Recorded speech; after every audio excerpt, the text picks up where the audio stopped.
Hello, and welcome to Uncle Bruce's Story Time. So yesterday was Father's Day. Did you have a good Father's Day and wish your dad a happy Father's Day? Did you go do fun things? I saw the movie Jurassic World yesterday. That was a lot of fun. I liked it. And I have a special treat about Jurassic World after it comes out on DVD. That's just a little tease, but I'll tell you more when it comes out on DVD. But today, we're talking books as usual. And today's book is an interesting one.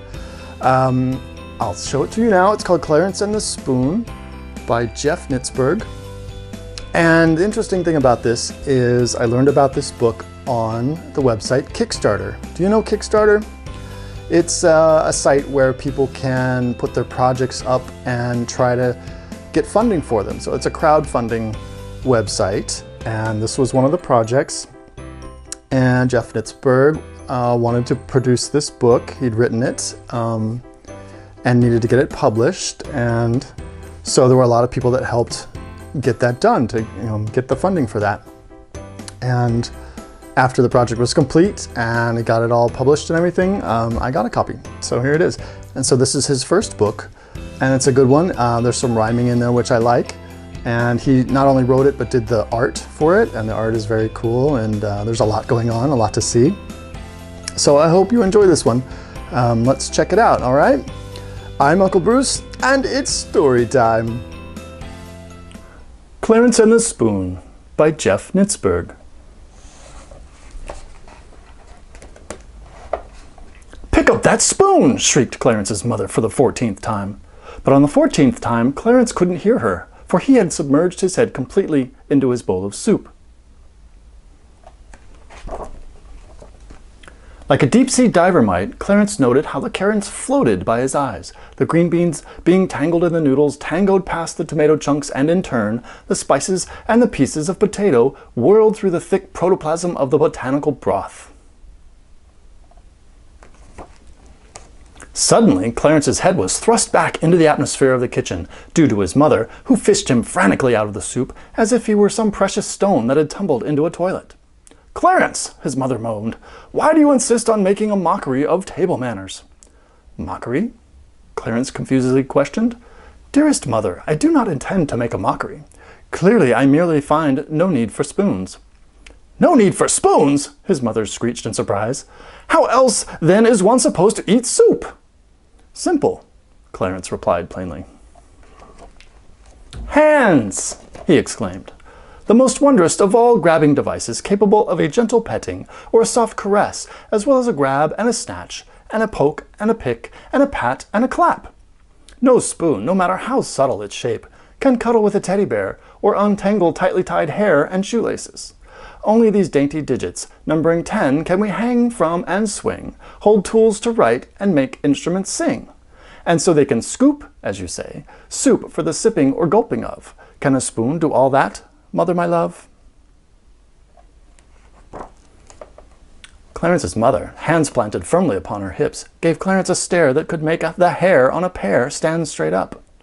"Clarence, my dear," she began, "if you prefer to eat soup with your hands like a spoonless baboon, then I won't stand in your way. But hear this," she hissed, waving a fist to the ceiling. "If I hear, or see, or smell, or sense that you so much as drip a drop of soup, or spill a splash of soup, or if I find a spit of soup, or a blip of soup, or a stain of soup on anything, anywhere, anyhow, any time, then you shall be using a spoon to tie your shoes and comb your hair and help me set the sod in my garbanzo bean garden. Do I make myself quite perfectly crystally clear?" "As clear as a glass bowling ball rolling through the air," Clarence replied. And with that, the spoon sat straight up on the table and screamed, "That's not fair!" At the sight and sound of a talking spoon, Clarence's mother dove to the nearest exit, which happened to be the food pantry. "You'll have to excuse me," Clarence's mother squawked, barricading the door with sticks of uncooked spaghetti, "but I must consult the text to determine whether or not a spoon can talk." The spoon, which had been sitting quite quietly on the table, now sat up and shouted quite loudly, "To not use a spoon because it's different from your hands would be to throw away the moon because it's not rubber bands." The spoon leapt with a spin to the lip of the soup bowl. "Don't you see?" the spoon pleaded. You say you don't need me, yet look at my curves. They can cup soup more gently than you can with words. My handle was wrought to wrap your precious hands around, to stir things too hot or to help them cool down. And I am oh so good at scooping and picking, freeing your fingers from all of that licking. For once you start licking, everything that you touch becomes sticky, even if it's just the napkin that gets set on your lap. For when the cat sits there and then jumps to the mat, its feet and everyone else's will track stickiness all over the floor and can eventually the carpet, the walls, and the doors, which will only result in your getting more chores. You'll wind up on your knees, cleaning with your hands, scrubbing with soap all day and all night, when you could have just sat and sipped with delight from the very eating tool that's made for just that, a spoon, a me. I'd like to see you disagree with that. Clarence's brain performed a wobbly cartwheel, 2 sloppy somersaults, and then promptly fell on its face. I don't know what to say, he confessed. You could say, suggested the spoon, that you'll just use me so you won't make a mess. That's a good point, Clarence agreed with a frown. But then, like a rocket, he shot to the top of the chair and declared, a point, though, cannot be found on a spoon, since a spoon has only round edges. However, if a hand makes a point, to feel and to fidget and specifically select from texture and surface and experience, then a hand can not only hold, but fully control whatever the bits are that I am going to bite. And if, might I add, the napkin I use to wipe with stays on the table, and if the cat stays fed in its stable, then stickiness will not have a place to be seen, for all that I touch will remain quite clean. The spoon then broke down into sobs. You'd think being made of stainless steel would somehow make my feelings less real. Sorry, Clarence stated sincerely. I didn't mean to cause anything's feelings great dealings of woe. And he sympathetically offered the spoon a napkin. The spoon blew its nose, looked side to side, and seeing they were alone, decided to confide in Clarence. I'm going to tell you the truth, the spoon whispered, hopping nearer to Clarence's ear. It might sound somewhat strange, but if you let me explain, things should appear more clearly. You see, the truth is, I am not a spoon. Clarence stuck a finger up his nose and tried to scratch his brain. If you're not a spoon, Clarence proposed, then what would you say is your name? My name, revealed the spoon in majestic recollection, was Doris Dundelian, and I was the most marvelous magician's assistant in all the lands near or distant. But unfortunately, the magician I assisted happened to be the infamous and snobbity Fibnots McPippenspots. He was hopeless when it came to conjuring up magic. He'd pull a rat from his hat instead of a rabbit. Once, when changing a dove to a flowery bouquet, he didn't remove the wings, and the daisies flew away. He'd turn a sneeze into bees, and then bees into cheese, and nearly frighten the audience right out of their seats. Needless to say, when his magic turned out okay, it was my assistance that made it that way. Then, on one stormy night, Fibnots mixed up his math, and I wound up in thirds instead of sawing in half. He said it was my fault that his magic was ruined, and hence cast a spell turning me into a spoon, which I assume was because he thought, just like you, that there wasn't much that a spoon could do. And without so much as a chance to prove au contraire, I was cast off to a spoon factory where, from there, I wound up in a spoon store, then a bag, then a house, and eventually a drawer where I waited until now to be utilized somehow. For the only way to break loose of this spell is if I am held and found of some use by a hand that understands and isn't aloof to the assistance I can offer in the eating or sipping or gulping of soup. Clarence looked at his hands, then the spoon, then frowned, his brain concentrating intently, spinning around sounds that shaped ideas when suddenly all his thoughts stopped. Clarence noticed his reflection in the curve of the spoon.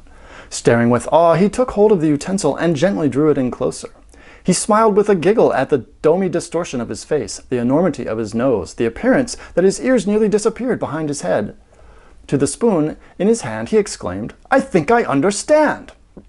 And without another sound, he sent the utensil on a slow descent towards the soup bowl, sweat shaking from his brow, his hands and body excitedly trembling, teeth clenched, face frowned, eyes crooked and half closed, concentrating, and then, quite simply, he lowered, dipped, and sipped. With a kapoof! The spoon turned into a shoe, which was filled with a foot, which was properly connected to a leg, which was accordingly attached to a body, which, needless to say, all belonged to one Ms. Doris Dundelian. "Oh, thank you," she sang as she grabbed the ceiling lamp and flipped, landing with her hands on the table. She turned on a tiptoe towards Clarence and smiled. I'm free, yippee, wee-hee!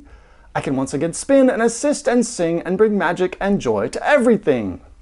I haven't a moment to waste, so please make haste and use a magic wand to wish me on my way." "What if I haven't got a magic wand?" Clarence questioned with a worried expression. "Ha! Don't be silly," Doris delightfully declared. "Almost anything makes a good magic wand." And dancing fantastically across the tabletop, she grabbed another spoon. Presenting the newfound utensil to Clarence, she suggested, "Here, try this." "What do I say?" Clarence eagerly asked. "You decide," said Doris, beaming back with a wink. "For I do not make magic. I make magic work." Clarence, considering this, aimed the spoon at Doris, and with the wave of his hand, he gave the command, "On with the show!" And with a kapop, Doris Stundelian disappeared into thin air.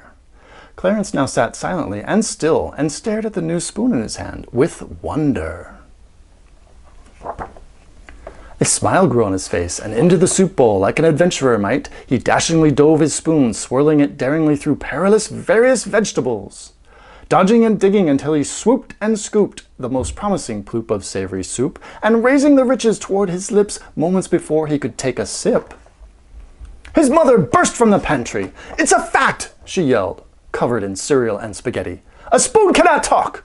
I looked it up myself on the back of every box and every label in the closet, flipping through all the cookbooks, reading all the tables, diagrams, illustrated instructions, and nowhere amongst them is the slightest mention, inkling of a hint, smidgen of a sentence, teensiest, weensiest word that would so much as imply that a spoon can speak. Therefore, it cannot be possibly possible for silverware to... She suddenly stopped mid-sentence and noticed Clarence paused over his soup bowl, blinking at her placidly, utensil in hand. "Oh, Clarence!" his mother erupted in joy. "I'm so glad to see you using your spoon!" Clarence sipped, smiled, and said, "Me too."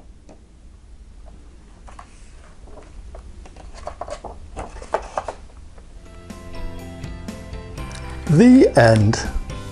So what did you think of that one? Did you like that one? And Clarence and his crazy spoon? I like that one. I think that was fun. And you know something else that's interesting, if you do pick up a copy of this book, in the back is a special thank you page with a bunch of names on it. And these are the people that helped fund this book on Kickstarter, and Uncle Bruce's name is right there. That's pretty neat. That's a lot of fun. So I hope you liked that one. I enjoyed that one, and I think Jeff did a good job for his first children's book. And so if you do want a copy of this one for yourself, of course, down below there's a link to it on Amazon.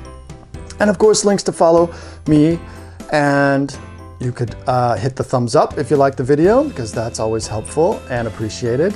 And do follow me, and click the subscribe button, because we need more subscribers always, of course. All right, so that's going to be it for this week. I'm always looking for suggestions for books to read. I have some more I can read for you, but I always like to hear what you want to hear. All right, so that's it. And as always, read more books and be good to each other.